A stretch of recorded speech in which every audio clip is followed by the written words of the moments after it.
नमस्कार, मैं हूं सतीश शर्मा। आप देख रहे हैं जेके बिश्नाह अपडेट। चुनावी जो हलचल है उसका दौर चल रहा है। हर कोई अपना पक्ष रख रहा है, हर कोई टिकट की दावेदारी के लिए अपने आप को मजबूत बता रहा है और हर कोकोई दिल्ली की दौड़ लगा रहा है, तो कोई जहां तक पहुंच हो सकती है वहां तक चला रहा है। बिश्नाह क्षेत्र की बात करें, कॉन्स्टिट्यूंसी नंबर 72 72 नंबर कॉन्स्टिट्यूंसी है, जहां पर अभी तक टिकटों का वितरण तो नहीं हुआ है, लेकिन जो राजनेता है उन्होंने अपने कार्यकर्ताओं के पास जाकर उनसे अपनी बात रखने का सिलसिला लगातार जारी रखा हुआ है। जो तो बात की जा रही है जी, भारतीय जनता पार्टी हो या कांग्रेस में मुकाबला है, लेकिन लोगों को ये नहीं लगता कि जब दिल्ली के चुनाव थे तब भी ऐसा ही कहा जा रहा था कि भाजपा और कांग्रेस में है, जबकि छुपी रुस्तम निकली आम आदमी पार्टी अभी तक लगातार दूसरी बार उन्होंने सरकार बना ली है, उसका तोड़ नहीं निकल रहा है। इसी तरह से क्या बिश्नाह से प्रेम शर्मा जी, क्षमा करें, प्रेमपाल डोगरा जी अपना भाई है, कोई बात नहीं, शर्मा सहोत्रा हम कास्ट में विश्वास नहीं रखते, जो कि कॉन्स्टिट्यूंसी रिजर्व है, इसलिए ये बताना जरूरी है कि प्रेमपाल डोगरा जी हमारे साथ हैं, आम आदमी पार्टी के नेता हैं। तो इनसे बातचीत करते हैं जेके बिश्नाह अपडेट के दर्शकों के लिए। प्रेमपाल जी, आपका स्वागत है। बहुत बहुत धन्यवाद सर। बात चल रही है चुनावों की, चुनावों पर ही चर्चा करेंगे कि क्या चल रहा है। एक तो बिश्नाह की जो सीटें हैं वो अभी तक अलॉट नहीं हुई है किसी में, कंपटीशन बहुत है, लेकिन आम आदमी पार्टी में तो आप इकलौते उम्मीदवार हैं, अभी तक आपने को भी टिकट जो है कंफर्म नहीं हुई है। जी, क्या चल रहा है मन में?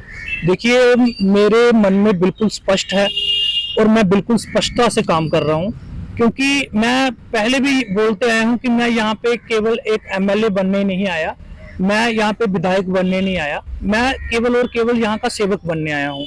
और मैं बिल्कुल नीट एंड क्लियर तरीके से चल रहा हूँ कि मुझे केवल और केवल अपने लोगों के काम करने हैं, अपनी जनता की आवाज को बुलंद करना है, और जो खामियां त्रुटियां जो रह चुकी हैं बिश्नाह विधानसभा में, चाहे युवाओं के मुद्दों को लेकर हो, चाहे नशे को लेकर के हो, चाहे बॉर्डर क्षेत्र में जो स्मार्ट मीटर्स को लेके हों, जहाँ और ट्रांसपोर्ट को लेकर के होंगी, तो मैं उन चीजों पे काम कर रहा हूँ। बाकी पार्टियों को अभी तक जो कंफ्यूजन बनी हुई है वो कहीं ना कहीं उनकी अपनी पार्टी की कुछ ना कुछ नीतियों पे डिपेंड करती है कि अभी तक बिश्नाह का जो क्लियर नहीं हो पा रहा, इसलिए लोग कुछ असमंजस में भी हैं कि अभी तक बीजेपी का कैंडिडेट नॉमिनेट नहीं हो पाया, कांग्रेस का नॉमिनेट नहीं हो पाया।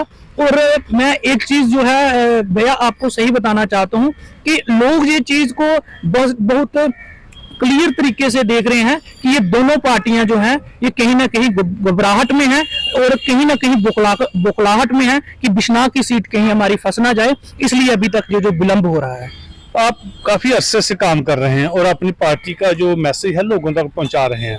आपकी जो शक्ति थी पीछे, आपके प्रोविंस प्रेसिडेंट राजेश पटगोत्रा पार्टी छोड़ गए, टोनी छोड़ गए और बहुत सारे नेता छोड़ के चले गए, ऐसे में आपको थोड़ी सी सेटबैक जरूर हुई होगी, लेकिन आपका आत्मविश्वास क्या कहता है? आप इन चुनौतियों से पार पालोगे कि बीजेपी का बहुत से केंद्रीय मंत्री आएंगे, कांग्रेस के आएंगे, स्टार प्रचारक, उनका सामना आप कैसे कर पाओगे? देखिए जनाब, मैं एक चीज पे बहुत विश्वास रखता हूँ। आपने देखा कि अभी जो चुनावी दौर चल रहा है, लोग अपनी दौड़ दिल्ली तक लगा रहे हैं, लोग बड़े बड़े नेताओं तक पहुंच रहे हैं, लोग बड़े बड़े स्टार प्रचारकों तक पहुंच रहे हैं, परंतु प्रेम डोगरा अपने लोगों तक पहुंच रहा है। प्रेम डोगरा अपने लोगों की प्रॉब्लम्स को सुन रहा है, अपने लोगों के बीच जा रहा है, क्योंकि मेरा मैंडेट, मेरी टिकट, मेरे लोग हैं। मैं उस चीज पे विश्वास नहीं करता कि जो जनता से बाहर होगी, क्योंकि ये लोकतंत्र का महापर्व है, इसमें जो जनता है वही इसमें सबसे ऊपर है, सर्वप्रिय जनता है और जनता जनार्दन है। जनता ने ये देखना है कि कौन हमारे काम करके कर सकता है और कौन हमारी आवाज को बुलंद कर रहा था पिछले दिनों से। आज चाहे नेता बाहर से आ जाएं, चाहे जम्मू से आ जाएं, चाहे आप दिल्ली से ले आओ, वो जनता यहाँ की टुकराएगी, क्योंकि जनता जान चुकी है कि पिछले 10 वर्षों में जो हमारे साथ हुआ, जो हमारे साथ अन्याय हुआ, उसमें हमारे साथ कौन खड़ा हुआ। आज मैं पूछना चाहता हूं कि अगर बाहर से कुछ लोग बोल रहे हैं कि मैं राहुल गांधी को लेके आऊंगा, कुछ लोग बोल रहे हैं कि मैं मोदी जी को लेके आऊंगा, तो मैं ये कहना चाहता हूं कि जब हमारे लोगों को जरूरत होती है तब आप बाहर से किसी को पकड़ के क्यों नहीं लाते? तब आप खुद भी नहीं आते। आज आप अगर इलेक्शन आई है, आज आप बड़े बड़े दावे कर रहे हैं कि हम उनको लेकर के आएंगे। तो ये जनता बहुत आज वो जनता पहली वाली जनता ने नहीं, आज जनता को अपने भविष्य की चिंता है, आज जनता को अपने बच्चों के आने वाले फ्यूचर की चिंता है। इसलिए मैं सिर्फ बार बार यही लोगों को अपील कर रहा हूं कि मैं बिश्नाह का बेटा हूं, मैं बिश्नाह का लाल हूं, मेरी कर्म भूमि है, मेरी जन्म भूमि है, मुझे जीना भी इस धरती पे है और जब मेरी मृत्यु होगी तो वो भी इसी धरती पे होगी, क्योंकि मैं यहाँ का बेटा हूं। मुझे जिन मुद्दों पे ज्यादा अवगत मैं हूं, जितने मुद्दे, जिन जिन गांवों के क्या क्या मुद्दे हैं, किन समाजों के क्या क्या मुद्दे हैं, किन लोगों के क्या क्या मुद्दे हैं, मुझसे बेहतर ये जो बाहरी राजनेता आज यहाँ पे चुनाव लड़ने के लिए आ रहे हैं, इनको नहीं मालूम है। ये केवल और केवल यहाँ पे एमएलए बनने आ रहे हैं, ना कि जनता के सेवक बनने आ रहे हैं। वो जनता पर बहुत बोझ डाल दिया गया है स्मार्ट मीटर के चलते। किराया तो देना चाहिए, लगनी चाहिए, लेकिन जितना बिल आ रहा है, क्या इससे कुछ हल कर पाएगी आप? बिल्कुल। इस चीज पे देखिए, हमारी पार्टी का जो मैनिफेस्टो है उसमें सर्वप्रथम क्या है कि इलेक्ट्रिसिटी आपको जो है वो हम फ्री देंगे। जो एजुकेशन सिस्टम है, चाहे आप दिल्ली में जाकर के देख लीजिए, चाहे आप पंजाब में जाकर के देख लीजिए, जो बड़े बड़े नेताओं के बच्चे थे, जो बड़े बड़े मंत्रियों के बच्चे थे, जो बड़े बड़े अधिकारियों के बच्चे थे, आज वो सरकारी स्कूलों में जा रहे हैं। और मैं समझता हूं कि अगर हमें किसी की जरूरत बनना है तो हमें मध्य वर्गीय लोगों की जरूरत बनना है, हमें गरीब लोगों की जरूरत बनना है, क्योंकि सबसे ज्यादा बोझ जो है गरीब पे पड़ रहा है, क्योंकि गरीब की जेब काटी जा रही है। एक गरीब जो 2000 में 3000 में अपने घर का राशन डाल के पूरा महीना चलता है, पूरा महीना काटता है, आज जब उसको 7000 8000 रुपया बिल आता है तो कहीं ना कहीं उसको चुभता है, कहीं ना कहीं उसको परेशानी होती है। जब 2-3 हजार रुपया वो अपने बच्चे की स्कूल की फीस पे करता है तो उसको तकलीफ होती है, क्योंकि यहाँ पे ना तो रोजगार रहा, ना तो व्यापारी वर्ग इतना सक्षम हो रहा है, मजबूत किया व्यापारी वर्ग को, और छोटे मोटे दुकानदार, रेडी फड़ी वाले जो 200-400-500 की दिहाड़ी लगा करके अपना जीवन यापन कर रहे हैं, उनके लिए एक गले का फंदा बन चुका है ये स्मार्ट मीटर। और एजुकेशन सिस्टम भी हमारा इतना कमजोर हो गया कि अरनिया में पिछले 6 महीने पहले 11 स्कूलों, सरकारी स्कूलों को बंद किया गया।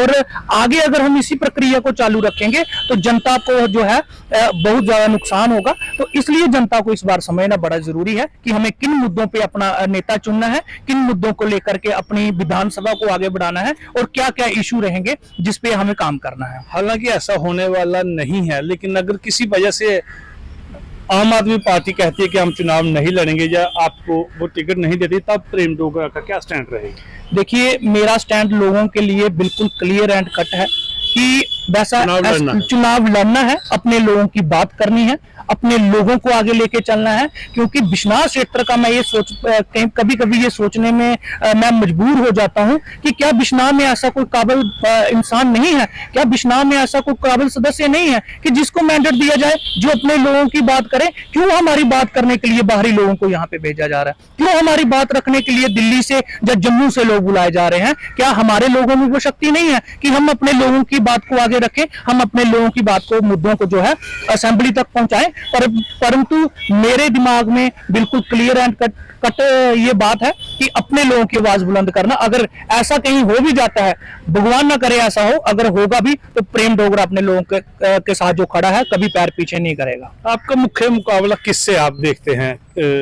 किससे देखते हैं? एक तो आपने कहा कि लोकल लोग नहीं है यहाँ पे, दूसरा आपका मुख्य मुकाबला किससे मानते हैं आप? देखिए, मैं अपना मुख्य मुकाबला जो मानता हूँ, क्योंकि जो दोनों पार्टियां हैं ये 40 साल से कभी यहाँ पे ना तो कांग्रेस जीती है और ना ही बीजेपी जीती है, और यहाँ पे हमेशा मुख्य मुकाबला उसी का रहा है जिसके पक्ष में लोग आए हैं, चाहे वो आजाद कैंडिडेट हो। और हमारे बिश्नाह के पूर्व विधायक अश्विनी शर्मा जी, वो 2 बार वो विधायक रहे, क्योंकि वो लोगों में रहते थे, लोगों की बात करते थे, लोगों का काम करते, तो इसलिए लोगों ने उनको निर्दलीय भी जिताया। और बिश्नाह की जो राजनीति है, मैं खास तौर पर आपको बता दूं, ये पार्टीबाजी पे नहीं चलती है, ये व्यक्तिगत राजनीति होती है यहाँ पे। और बहुत ही लोग समझदार लोग हैं और बहुत ही, मैं कहता हूं, इंटेलिजेंट लोग हैं, जो ऐसे लोगों को आगे लाते हैं जो उनकी बात को आगे रखे या उनकी बात को आगे करे। तो इसलिए मुकाबला मैं समझता हूं मेरा किसी से नहीं है, क्योंकि बिश्नाह का हम जनता है, बिश्नाह का मैं बेटा हूं, और मुझे पूर्ण भरोसा है कि बिश्नाह मेरे पक्ष में ही आएगा। प्रेमपाल डोगरा जी आम आदमी पार्टी के अभी तक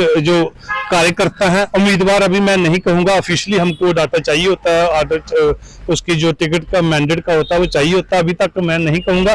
लेकिन आपके सिवाय कोई जहां दिख भी नहीं रहा उस मसले में आम आदमी पार्टी का, तो इन्होंने अपनी बेबाक बात रखी है और कहा है कि स्थानीय नेता ना होने की वजह से मैं अकेला इन पर भारी पड़ूंगा और इन समस्याओं को हल करूंगा। हमें भी उम्मीद है कि जो नेता चुन के आए जनता की परेशानियों को जो है वो दूर करे, ऐसा ही नेता होने चाहिए। तो अब के चरण में हम प्रेम डोगरा जी को आपके समक्ष लाए हैं, उन्होंने अपनी बेबाक बात रखी है। ऐसे ही किसी मुद्दे को लेकर अन्य लोगों से भी या अन्य नेताओं से भी हम सवाल करेंगे। तो जेके बिश्नाह अपडेट की टीम, मैं सतीश शर्मा, कैमरामैन गुलशन कुमार के साथ बिश्नाह से।